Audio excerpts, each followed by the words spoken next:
39 question. Ravi 39 question पढ़ो।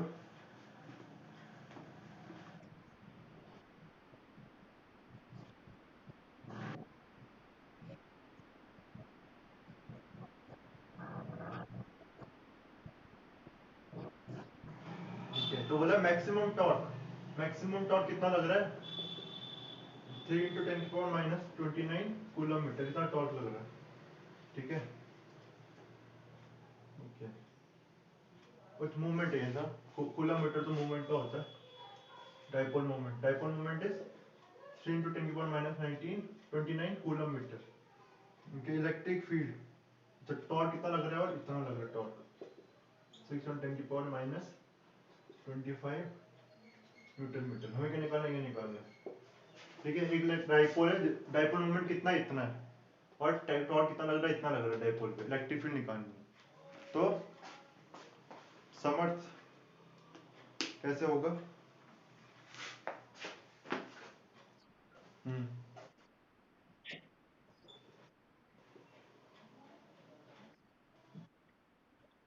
Good. हमें पता टॉर्क होता है पी साइन थीटा, और इसमें साइन थीटा कितना है? मैक्सिमम लग रहा है, मतलब मैक्सिमम लगने का मतलब है कि थीटा क्या होगा? 90 होगा, है ना। 90 कब होगा? जब इस तरह से होगा इलेक्ट्रिक डाइपोल, है ना, परपेंडिकुलर इलेक्ट्रिक फील्ड के। तो टॉर्क मैक्स कितना हो जाएगा? पी साइन 90 1 हो गया। ओके, इस दोनों की वैल्यू दे रखी है 625, और यहाँ पर पी की वैल्यू पता है। पी की वैल्यू कितनी है? 3 × 10⁻⁻29, 3 2 जा, और ये कितना आ जाएगा? इलेक्ट्रिक फील्ड 2 × 10⁴ न्यूटन पर कूलम। ठीक है, ठीक है, ऐसे हो जाएगा, है ना। तानिया, ये समझ में आया ना? रवि आपको भी आ गया? ओके, इसके बाद हम क्वेश्चन बढ़ेंगे 40 पेज नंबर, क्वेश्चन नंबर 7। ठीक है, तो अभी अभी एक्सप्लेन किया था ना ये। Explain the statement relative permittivity of water is 81, है ना। तो उसका मतलब क्या है? रिलेटिव परमिटिविटी ऑफ वाटर 81 है। तानिया, इसका क्या मतलब है स्टेटमेंट का?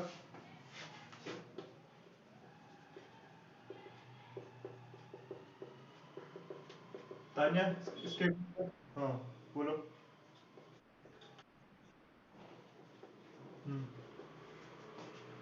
वाटर की परमिट 81 है। उसको उसका फिजिकल सिग्निफिकेंस क्या हुआ?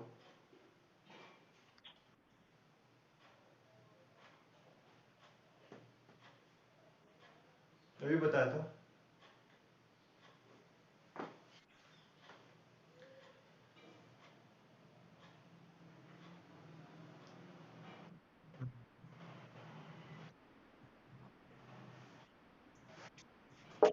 एप्सिलॉन, है ना, एप्सिलॉन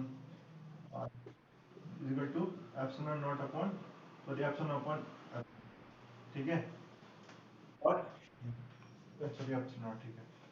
और इससे क्या आएगा? इससे मीनिंग क्या निकल रहा है? Physical significance,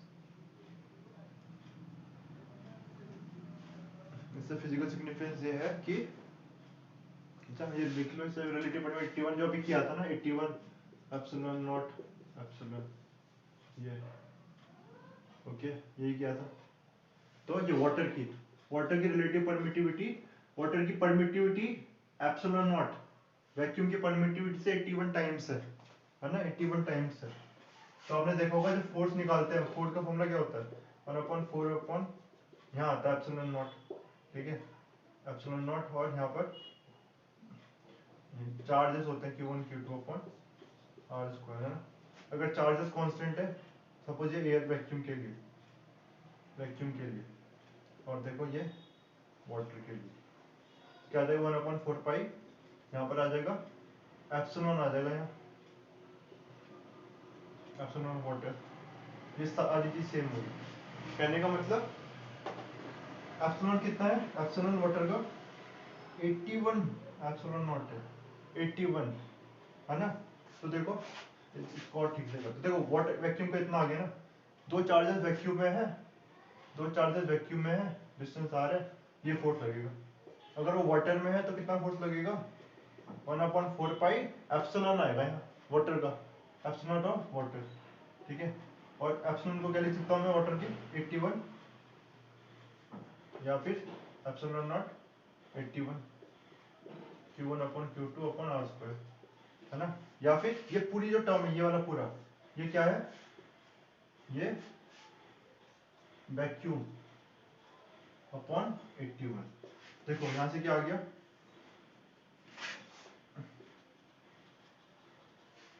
F of water, force on water between the two charges is 81 times less, okay, या 1/81 टाइम्स वैक्यूम में।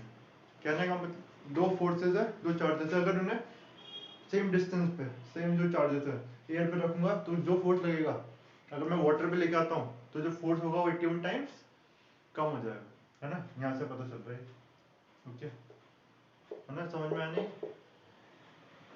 ताने समझ में आई, ओके, है ना। रवि समर्थ आपको भी क्लियर है ये चीज, किसमें डाउट है, ओके। उसके बाद क्वेश्चन नंबर 9, रवि आप पढ़ो।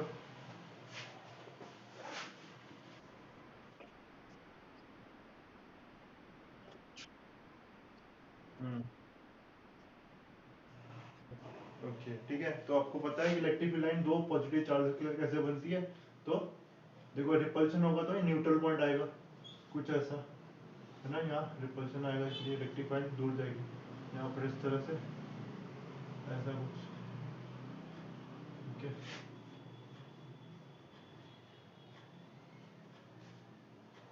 ये अवे जाती है लाइन की डायरेक्शन,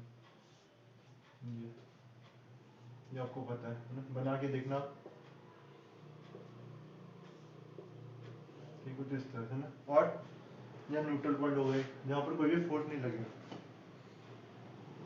और दूसरा डाइपोल की वजह से क्या निकालना था, डाइपोल की वजह से इलेक्ट्रिक फील्ड लाइंस, डाइपोल की वजह से कैसी होगी, -Q+Q, तो यहाँ उसके बाद ऐसा, है ना, माइनस से प्लस, फिर ऐसा, उसके बाद फिर यहाँ पर इस डायरेक्शन में कुछ,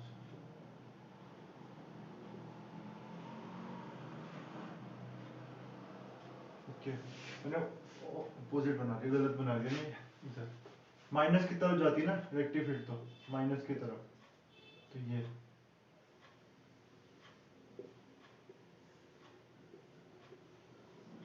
ऐसे ही था ना, डाइपोल के लिए ऐसा हो जाएगा,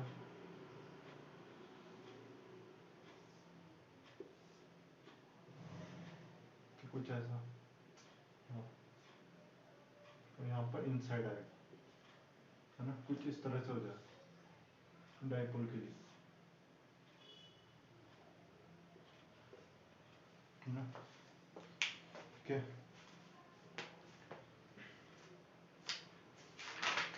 और भी क्वेश्चन है ना, question number 6, long answer type question. तो क्वेश्चन नंबर 6 तो क्या है, obtain expression for intensity of electric field line in an and on position axial point of electric dipole, है ना। तो एंड ऑन पोजीशन और एक्सियल पॉइंट, तो axial point में निकालना है, एक्सियल पॉइंट इलेक्ट्रिक फील्ड हमने निकाली थी, है ना। एक्सियल पॉइंट में electric field due to dipole कितना आई थी Tania, electric field due to dipole axial point में कितना आया था, इलेक्ट्रिक फील्ड की वैल्यू, हम्म हम्म फिर, गुड, ठीक है, सही है। हाँ, डायरेक्शन भी पता है, in the direction of the dipole moment. With the help of 7 question, with the help of layout diagram, obtain an expression for electric intensity at any point P on the equatorial line of an electric dipole, है ना। फिर equatorial point का भी निकाल देते हैं, है ना। वो कितना होता है, 1/4 पाई एप्सिलॉन नॉट P/R3, नहीं तो हमें पता है। फिर उसके बाद 8 क्वेश्चन में electric field is place in an uniform external electric field so that the torque on the dipole is given by ये, है ना। टॉर्क निकालना कल देखा था हमने, टॉर्क कैसे निकाला था, तो ये क्वेश्चन तो सिंपल हो गया। और फिर एक लास्ट है ना, ओके एक लास्ट क्वेश्चन है व्हाट कि an electric dipole or dipole moment P is placed in a uniform electric field and its axis inclined to the field. Write an expression of torque spin over a dipole in the vector form. ठीक है, तो कल हमने देखा था dipole का torque ये होता है, torque is P sin theta, और जब डाइपोल इस तरह लाइंड है तो थीटा कितना हो गया इस केस में 0 हो गया, एंड दिस इज टॉर्क 0 हो गया इस केस के लिए स्टेबल इक्विलिब्रियम।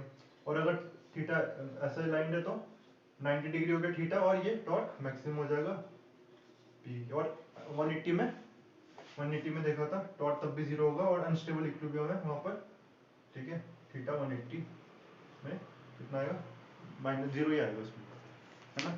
तो ये क्वेश्चन हमने देखे, है ना। और क्वेश्चन भी आप करोगे बोर्ड पे ना, और क्वेश्चन भी देख सकते हो, मैंने बोर्ड वाला क्वेश्चन करा है, ठीक है। बाकी बात नेक्स्ट क्लास में करेंगे, ठीक है। Okay, thank you class.